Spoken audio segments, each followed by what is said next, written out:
My name is Erika, and I am a 3D artist as well as producer on the project.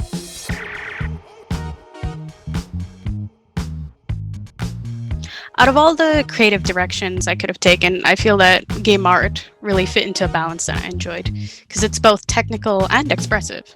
So in a game pipeline, for example, I can learn about so many different techniques and software capabilities, but I can also focus on aesthetics and design.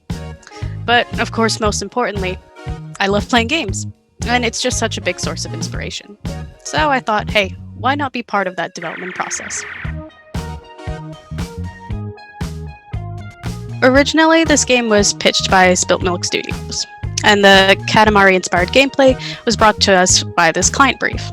So it was a wacky and fun proposal, quite different to what most of us in the team had previously worked with. But once the idea train was rolling, it just kept going. Next thing I know, we were talking about the professor character being this hippie scientist, and a flower power van, and a player that gets to wheel a backpack with hoops coming out. It was it was very much a process of just ideas bouncing off of one another.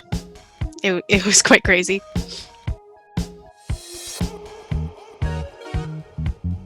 The most convenient part of anything world is that assets can just appear at the snap of a finger, right?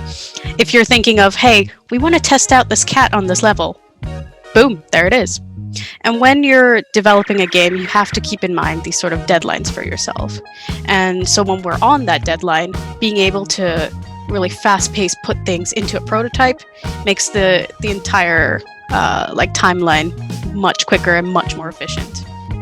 So it really helped us to pretty much be on top of things. The platform was pretty easy to navigate. The UI was pretty clean. It was straightforward of here's a creator, here's a habitat.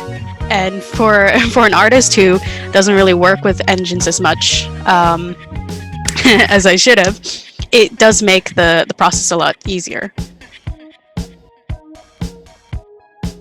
If you're a game developer that's looking to just put a prototype together and you need assets real fast to build an environment, it's a great tool for that. If you're a game developer looking for something a bit more polished, it works for that too.